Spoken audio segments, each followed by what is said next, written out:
And welcome back to simple chart analysis. तो अब जो 3 दिन से हम कर रहे हैं ये जो एनालिसिस, मैं आई होप कि आपको ये काफ़ी हेल्पफुल हो रहा है। तो कल हमने बैंक निफ्टी पे क्या डिस्कशन किया था, वो 60% का जो एनालिसिस है जो प्रीवियस डे करते हैं, हमने ये कहा था कि सेल ऑन राइज व्यू होगा अगर गैप अप खुलता है तो, ठीक है। और फ्लैट खुलता है तब भी हम क्या सोच रहे थे कि डाउन ट्रेंडिंग का चांसेस ज़्यादा है। अप ट्रेंडिंग का इसका तो मैं रूल आउट कर रहा था, इस तरह का व्यू था। तो ये था हमारा 60% का एनालिसिस। और 20% जो ओपन हुआ, तो आपको तो पता है वो गैप अप ओपन हुआ, 0.2 या 0.3 इस तरह का थोड़ा गैप अप ओपन हुआ। उसके बाद हमारा व्यू क्या था, सेल ऑन राइज था सबसे पहले, तो सेलिंग का ही देखना था। ये 20% का आपका हो गया। अभी फाइनल 20% देखिए, सब कुछ ना, जो भी हो वो आपको पॉइंटर्स दे सकता है और कुछ जो कैरेक्टरिस्टिक्स होता है कुछ चीज़ों का, इस तरह का चीज़ें बता सकते हैं। लेकिन हर एक मार्केट सिचुएशन का आपका बताना वो इम्पॉसिबल है, क्योंकि मार्केट सिचुएशन जो है काफ़ी डायनामिक है और चेंज होता रहता है और उनका कई सारे फॉर्म्स हैं। तो इसीलिए ये जो लास्ट इंट्राडे का 20% है वो उसका इफेक्ट आज शायद आपको देखने को मिला होगा। मैं क्या कहने की कोशिश कर रहा हूँ, भले ही हमारा व्यू डाउन ट्रेंडिंग था और जैसे हम सोचे थे वैसा ही हुआ और नीचे भी आया, काफ़ी अच्छा प्रॉफिट भी हुआ है। तो हम क्या कर रहे हैं, ऐसा नहीं कि पूरा दिन ऐसे ही बैठे रहेंगे, तो पुल बैक भी आएगा ना, तो ऑब्वियसली कहीं ना कहीं प्रॉफिट बुकिंग आएगा, तो आप भी प्रॉफिट बुक किए होंगे कहीं ना कहीं। उसके बाद क्या होगा, आप सोच रहे होंगे कि हाँ ये डाउन ट्रेंडिंग डे हो सकता है। मैं भी वही सोच रहा था और मैं एक अपॉर्चुनिटी का वेट कर रहा था सेल करने के लिए। कहाँ पे, पूरे इस पर्टिकुलर लेग में जहाँ भी मुझे मौका मिले मैं सेल करने का ही देख रहा था, ठीक है। लेकिन वो जो फाइनल 20% जो इंट्राडे का मैं बता रहा था, उसका इफेक्ट देखिए कितना बहुत ही अच्छी तरीके से वो उसने डिस्प्ले किया है।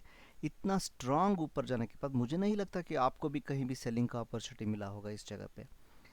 तो इस जगह पे तो नहीं मिला। उसके बाद क्या करेंगे, इतना स्ट्रांग प्रिंट होने के बाद इमीडिएटली सेल करना इतना इम्पॉसिबल होता है, क्योंकि काफ़ी सारा बाइंग प्रेशर आपको देखने को मिला। ये इंट्राडे में कह रहा है, भले ही ये नीचे काफ़ी स्ट्रांग आया हो, लेकिन बाइंग प्रेशर भी काफ़ी तेज़ी से आया है मार्केट के अंदर। तो आपका व्यू जो है वो 20% का जो भी कह रहा है इंट्राडे का, उसका वेटेज आज बढ़ गया था, ठीक है। भले ही डेली का एनालिसिस ऐसा हो, वो उसके हिसाब से ओपन हुआ और नीचे भी आया, लेकिन इंट्राडे का 20% जो है वो कुछ अलग कहने की कोशिश कर रहा है।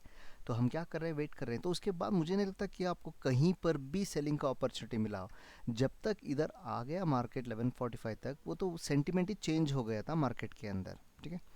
तो शायद आपको इतना नो प्लान ही कर रहे हो सेलिंग का, तो शायद इधर एक ट्रेंड लाइन ब्रेक कुछ इस तरह का हो, या फिर किसी भी ऐसा कुछ आया होगा एक ट्रेड, उससे ज़्यादा कहीं भी नहीं मिला है, ठीक है। तो इसीलिए मैं क्या कहने की कोशिश कर रहा हूँ, भले ही हम स्प्लिट कर रहे हैं, 60% वेटेज जो है वो डेली का दे रहे हैं, काफ़ी ज़्यादा है। और उसके बाद ओपनिंग का ही 20% दे रहे हैं, और उसके बाद इंट्राडे का मूवमेंट को 20% दे रहे हैं। तो ये सारा 20% जो है भले ही वो कम हो 60% के कंपैरिजन में, लेकिन काफ़ी इम्पॉर्टेंट हो जाता है कुछ दिनों में। जैसे कि आज अगर आप वो 20% का जो हो रहा था इंट्राडे का मूवमेंट, उसको समझने की कोशिश करेंगे तो सेंटिमेंट चेंज हो गया था। ओके, तो बस ये कहने की ट्राई कर रहा था मैं। तो चलिए अब कल क्या हो सकता है, एक्सपायरी डे काफ़ी इंटरेस्टिंग होने वाला है ना। तो मंथली पे चलते हैं। हम बस ये देख रहे हैं कि ये थोड़ा इंडिसिशन ऐसा है, अभी काफ़ी टाइम है तो ज़्यादा जोर नहीं देंगे इस पर। अभी वीकली पे चलते हैं। वीकली पे क्या हो रहा है, ये ऊपर जाने की ट्राई कर रहा है, ठीक है। गैप अप खुला और थोड़ा सस्टेन हो रहा है, ये हमें नज़र में आ रहा है, ठीक है। गैप अप खुलने के बाद इस हफ्ते सस्टेन हो रहा है हायर प्राइसेस, ये समझ में आ रहा है अब तक। अभी तो वेंसडे है तो 2 दिन और बाकी है। तो कल क्या हो सकता है, ये काफ़ी टेम्पटिंग हो रहा होगा कि आपको कि कल मैं बताऊं कि ट्रेंडिंग होने वाला है ना। क्योंकि काफ़ी अच्छा नीचे से अच्छा पुल बैक आया, उसके बाद ऊपर आया, काफ़ी बुलिश प्रेजेंस है, तो कल शायद एकदम से एक बड़ा सा बुल बार प्रिंट कर लेगा ऐसा।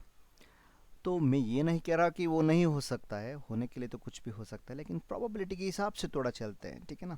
तो मेरा एक्सपेक्टेशन है कल साइडवेज का, तो आप थोड़ा शॉक होंगे क्यों ऐसा कह रहा हूँ, तो मैं थोड़ा रीजंस बताता हूँ। ऐसा नहीं कि जो मैं रीजंस देता हूँ और अभी तक तो ऐसा ही हो रहा है, जैसा हम एक्सपेक्टेशन कर रहे थे मार्केट में क्या होगा वैसा ही हो रहा है। मंडे, ट्यूसडे और वेंसडे तीनों दिन ऐसा हुआ है। ऐसा नहीं है कि हर दिन हम सही रहे, ये प्रोबेबिलिटी के बेसिस पे है, ठीक है ना।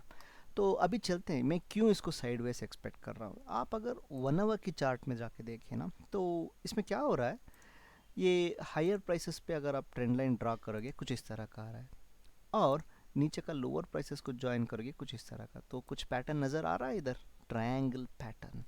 तो ये और भी टेम्पटिंग हो जाएगा, हाँ भाई ये ट्रायंगल पैटर्न ब्रेक हो जाएगा तो सीधा फाड़ के ऊपर जाएगा, ऐसा लग रहा है, क्योंकि नीचे से तो ऑलरेडी ऊपर आ चुका है।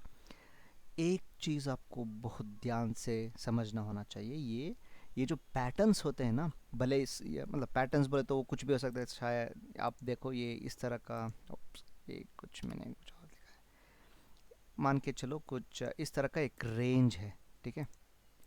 तो प्राइस क्या कर रहा है, इसके ऊपर मूव, इसके अंदर मूव कर रहा है, तो काफ़ी बार आप देखे होंगे फटाक से ऊपर जाते हैं और फटाक से ऐसे नीचे आता है, फिर ऐसा आता है और अचानक ऐसे ऊपर चला जाता है, लेकिन फिर से वो नीचे आ जाता है, ठीक है। ये रेंज बाउंड का नेचर ही ऐसा है। और ट्रायंगल कुछ अलग तो है नहीं, वो भी एक रेंज है कि नहीं। आपने तो दो रेंज मार्क करके बैठे हो ना, तो रेंज में क्या होता है, जब इस तरह नीचे आ रहा था आपको लग रहा था कि ये भाई ये तो पूरा नीचे चला जाएगा, लेकिन क्या हुआ, अचानक से ऊपर चला गया, फिर अचानक से नीचे आ गया। तो ये काफ़ी वोलेटाइल, ये ट्रायंगल के अंदर ऐसा नहीं कि हर बार वोलेटाइल ही रहना है, वो धीरे धीरे धीरे धीरे काफ़ी फ्रस्ट्रेटिंग करके तो धीरे धीरे ही मूव कर सकता है, या फिर इस तरह का वोलेटाइल भी हो सकता है। तो ऐसे फास्ट ऐसे है और एकदम ऐसे फास्ट नीचे जाएगा ऐसे। तो मैं क्या एक्सपेक्ट कर रहा हूँ, बेस्ड ऑन दिस एनालिसिस मैं एक्सपेक्ट कर रहा हूँ कि साइडवेज हो सकता है। तो ये था मेरा रीज़न। तो आप अपना एनालिसिस खुद कीजिए, क्योंकि ये काफ़ी सब्जेक्टिव होता है, ये जो एनालिसिस है ना काफ़ी सब्जेक्टिव होता है। तो मेरा ये एनालिसिस है कि साइडवेज होने का चांसेस काफ़ी हाई है रादर देन अप ट्रेंडिंग या डाउन ट्रेंडिंग, ठीक है।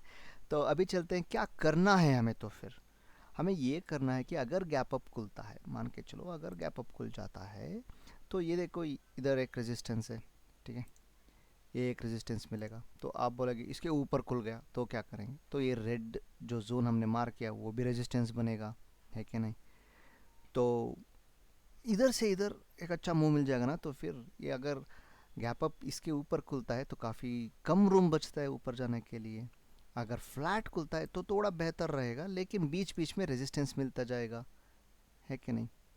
तो 0.8% का रूम है, लेकिन बीच में एक अच्छा सा रेजिस्टेंस भी हो जाएगा इधर। तो क्या करना है हमें, मैं साइडवेज एक्सपेक्ट कर रहा हूँ, ऑब्वियसली कुछ ऑप्शंस को मैं सेल करने वाला हूँ, कॉल या put, depending on how it opens. तो अगर बहुत बड़ा गैप अप खुलता है तो मैं इमीडिएटली मैं बाइंग का तो नहीं देखूंगा, थोड़ा सेलिंग का देखूंगा, क्योंकि प्रॉफिट बुकिंग आ सकता है।